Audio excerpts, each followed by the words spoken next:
김정은이 갑자기 최고 지도자가 되었습니다.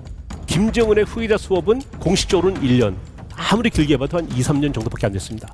정치, 안보, 경제 3중 어려움에 처해 있다고 표현할 수 있을 것 같아요. 그래서 먼저 시작한 게 정치적 기반을 구축하는 거였습니다.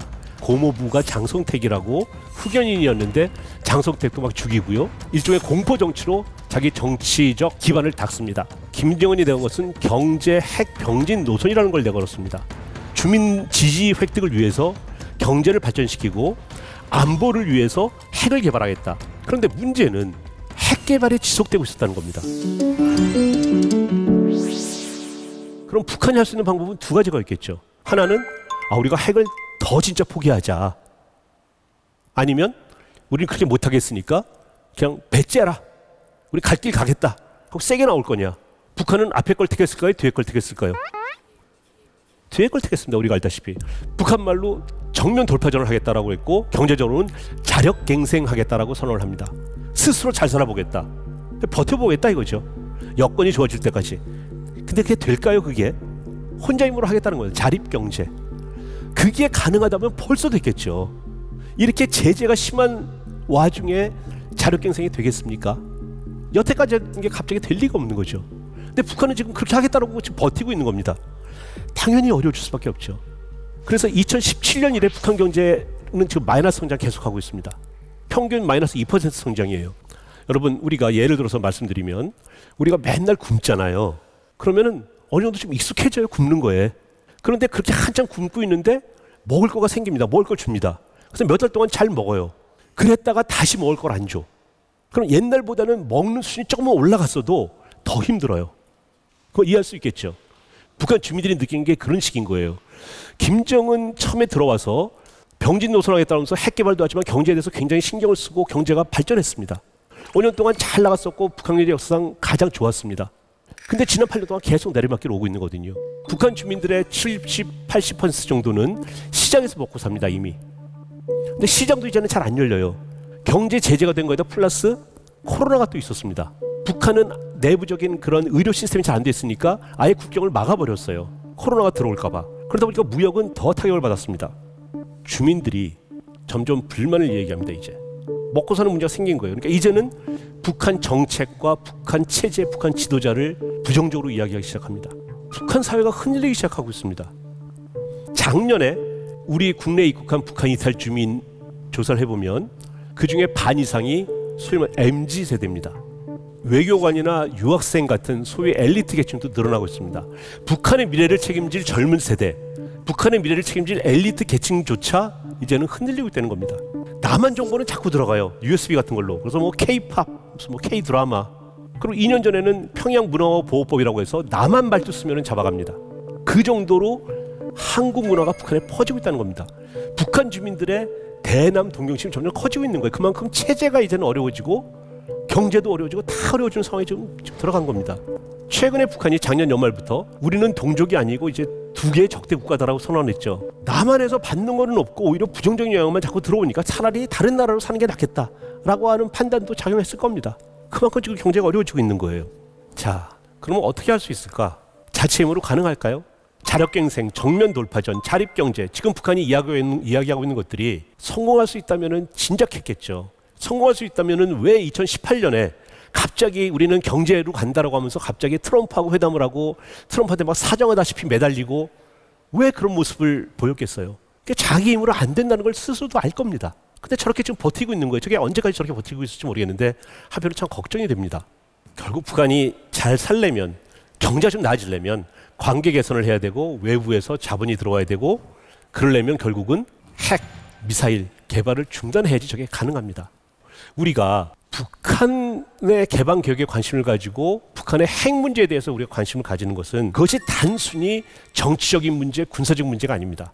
북한의 핵 문제라고 하는 것은 그건 바로 경제 문제이기도 하고요. 그게 지금 오늘의 문제이기도 하지만 내일의 문제이기도 합니다. 무슨 말이냐면은 북한 경제가 저렇게 계속 어려운 상황으로 계속 가고 점점 더 왜곡되고 국제사회에서의 정상국가와는 거리가 먼 쪽으로만 자꾸 가면, 그런 와중에 만약에 통일의 기회라도 온다면 우리의 통일은 어떤 통일이 되겠습니까? 우리는 반드시 통일을 해야 되고, 우리는 통일을 통해서 우리가 한 단계 더 도약할 수 있어야 되는데, 오히려 통일이 굉장히 큰 재앙으로 올 수 있는 거죠. 그러니까 우리가 오늘 북한 현상에 대해서 관심을 갖는 것은 단순히 그것이 뭐 하나의 이슈가 아니라 사실은 다 연결되어 있는 이슈인 것이고, 단순히 오늘만의 문제가 아니라 먼 미래, 특히 여기 젊은 분들 많이 계신데 바로 여러분들의 문제가 되는 겁니다. 우리 세대는, 우리의 소문은 통일이라고 노래 불렀습니다. 그랬다가 우리가 독일 통일을 보면서 아, 통일이라는 것이 현실에서도 가능하구나라는 걸 느끼기 시작했던 거죠. 마지막으로 끝내기 전에 질문 하나만 더 하고 끝내겠습니다. 앞으로 100년 후에 북한이라는 나라가 지구상에 있을 것이다 생각하는 분 손 들어보세요. 한 명. 50년 후에 있을 것이다. 30년 후에 있을 것이다. 100년 후에 있을 것이다는 뭐 거의 한 분 빼고는 거의 없었고요. 나머지 분들은 한 20, 30년 후에는 있을 것이다라는 손에 많이 드셨는데, 저는 평생 북한 경제를 공부하고 있는데요. 제 개인적인 생각으로는 앞으로 한 30년, 한 20년만 봐도 저는 조선민주주의 인민공화국이라고 하는 나라는 지구상에 없을 거라고 생각합니다. 저렇게 낡고 폐쇄적이고 4대 세습을 준비하는 저런 나라가 20세기 냉전 시절에는 살아남을 수 있었을지 모르지만 21세기 이렇게 뭐 AI니 뭐니 이렇게 정말 엄청난 속도로 변화하는 이런 세상에서 저렇게 낡은 체제가 살아남을 수 있을까? 만약에 있다고 한다면 국호만 같을 뿐이지 내용은 굉장히 다른 북한일 겁니다. 개방되고 개혁되고 우리가 상당 부분 물자와 사람과 정보가 왔다 갔다 하는 그런 북한이라야지 살아남을 수 있을 겁니다. 통일이라고 하는 것이 우리 세대처럼 꿈에만 있는 통일이 아니라 여러분의 현실 속으로 들어올 거란 이야기입니다. 여러분들 중에 누군가는 분명히 평양 지사에서 일하고 있을 것이고, 신의주 출장소, 뭐 청진 뭐 중학교, 통일이라고 하는 것은 여러분의 일상이 되어 있을 겁니다. 그렇게 믿습니다. 오늘 여기 모이신 분들은 다 북한과 통일에 관심이 있어서 오셨을 거라고 생각이 되는데, 앞으로도 계속 좀 관심을 가지시고 강의가 지겹지 않았었기를 바라면서 마치겠습니다. 고맙습니다.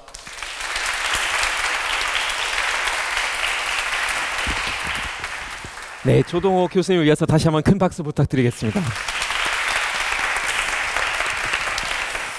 네, 교수님 저도 정말 흥미롭게 들었고요. 청중 여러분도 어떻게 강연 들으셨는지 굉장히 궁금한데요. 혹시 궁금하신 분들이 있으시면 한번 손 들어주시면 감사하겠습니다. 질문 좀 받겠습니다. 네, 저희 가운데 있는 여자분부터 한번 바라보겠습니다.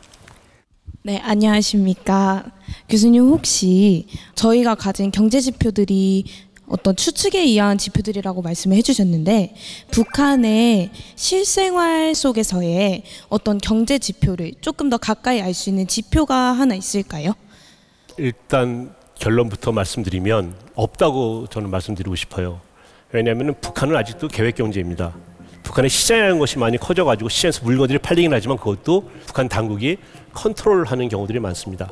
물가를 가지고 북한 경제 상황을 알기는 좀 첫째 어렵고요. 두 번째는 국내에서 여러 몇 개 그런 전문 기관들에서 대표적인 품목 몇 개를 조사를 해서 가격을 내서 한 달에 한 번이든 이렇게 발표를 하는 기관들이 있습니다. 네. 그래서 쌀이나 뭐 몇 가지 좀 뭐 채소 이런 종류들인데요.